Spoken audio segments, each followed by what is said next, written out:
Hey everybody, Jason Burmis, and I've been saying I was going to do this video for a while now, and finally I got around to looking into the story, seeing whether it had any merit, and I just want to say this.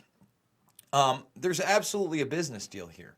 Now, the angle it's written at is written by a guy named Michael Wolff, okay? So if everybody knows who Michael Wolff is, he's a pretty anti-Trump guy. Okay, I'm coming out and starting with that. In fact, I think that the source of this material, Fire and Fury, is not a great source for relevant information. There's a lot of spin, there's a lot of disinformation in this, and I've seen him speak. He's a Russia guy. Okay? Excuse me. So, again, with a grain of salt. However, the court documentation on these business deals do in fact suggest that this story is true. So is this part of their falling out aside? Because it doesn't have to be exclusive. Aside from what was going on at Mar-a-Lago and Epstein and Maxwell recruiting girls there and finally Trump banning them from the club, there's a big business deal that went down in 2004 regarding a mansion property that they co-owned. So let's just read this thing. It's pretty interesting. And Trump ended up flipping a profit. Basically, Wolff alleges, for the breakdown before we go over the whole thing, Wolff alleges that Epstein knew that Trump didn't really have as much money as he was portraying, so he thought he was going to be able to buy this.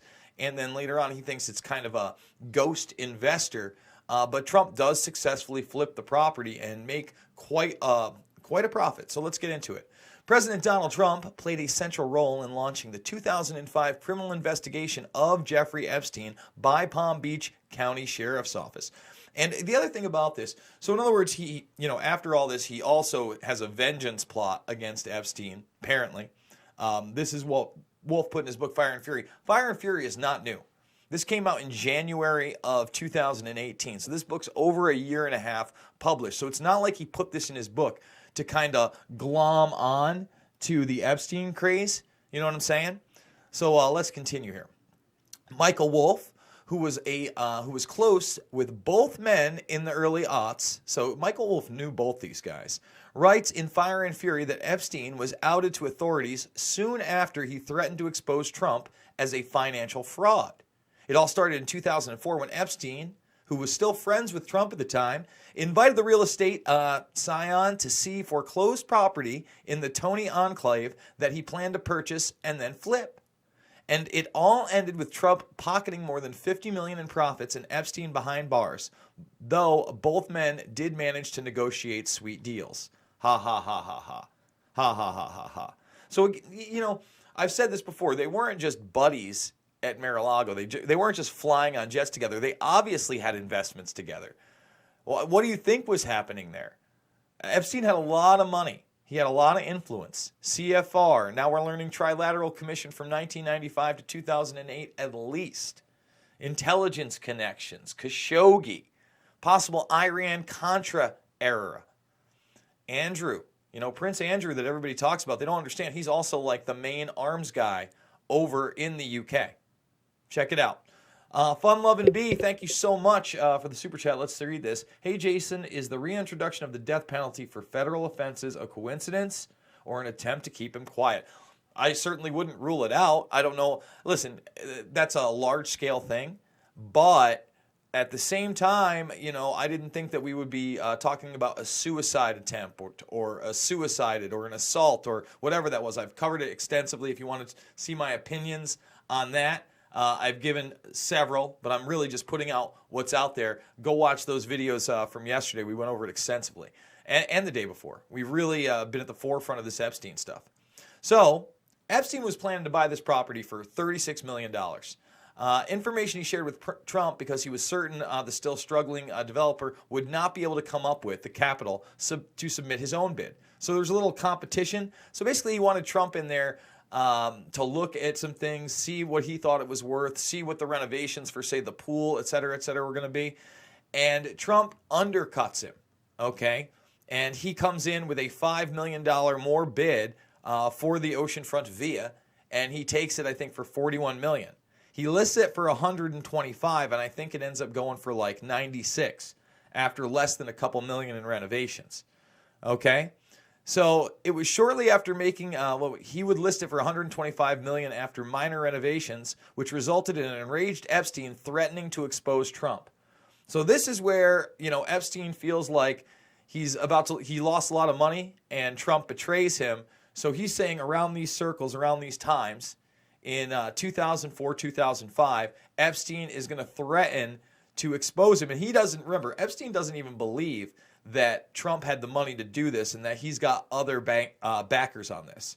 Okay? So it was shortly after making those threats that Epstein found himself under criminal investigation, writes Wolf.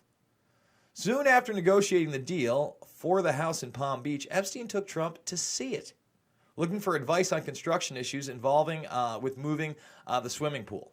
See, this is where he looks at it. This is directly from Wolf's book, Fire and Fury. But as he prepared to finalize the purchase for the house, Epstein discovered that Trump, who was severely cash constrained at the time, had bid $41 million for the property and bought it out from under Epstein through an entity called Trump Properties LLC, entirely financed by Deutsche Bank. And again, these records do exist. Local reports reveal that two men did in fact battle out at the auction, with Trump saying, "I won't be living there because I already live in the best house in America." He later mentioned, "I'm the largest developer in New York, so this isn't a big deal to me." Claim is not true. The property sold for $96 million, more than doubling Trump's initial investment even after renovations. Epstein, who was apologetic and threatened to expose the precarious nature it says apologetic and threatened to expose the precarious nature of Trump's wealth. A furious Epstein, certain that Trump was merely fronting for the real owners, threatened to expose the deal, which was getting extensive coverage in Florida papers. So anyway, he puts it on the market. He gets that money. And then later on, the property goes for $30 million, but broken up into three spots. So there's a small loss there. It still goes for $90 million. You can see where it gets broken up into three lots here. But once again, this shows, and by the way, Wolf, at least I'll give him credit on that.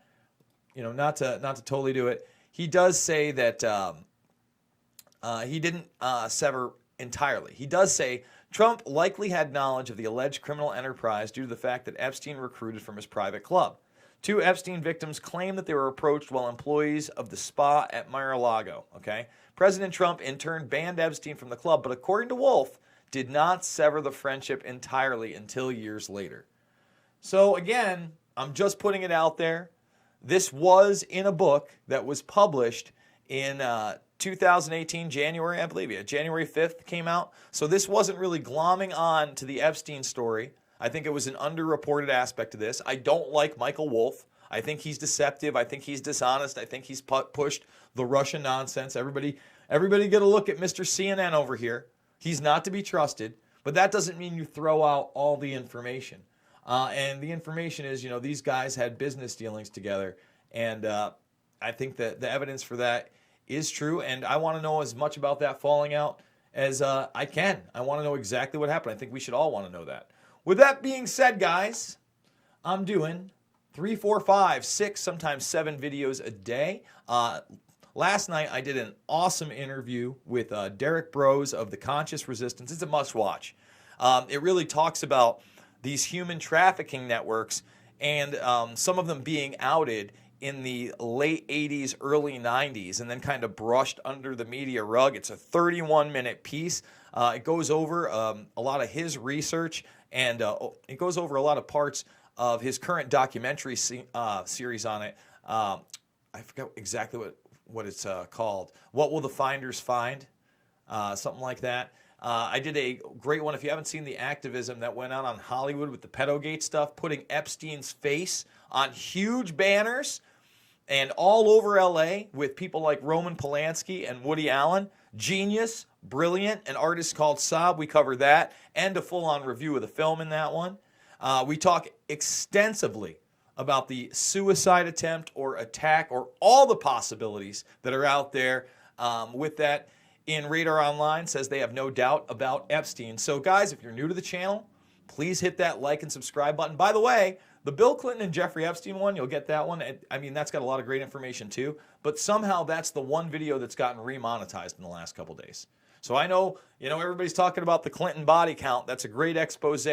Go check it out. Like this, share it, ring the bell so you know when we go live. And guys, if you can, I got to GoFundMe. That's how I'm doing it. We're about a fourth of the way there. And we're about a fourth of the way, a little bit over a week, about a week and a half now into this. So I want to thank everybody who has donated. And guys, I'm going to see you on the flip side with more great information that's not about left or right. It's about right and wrong.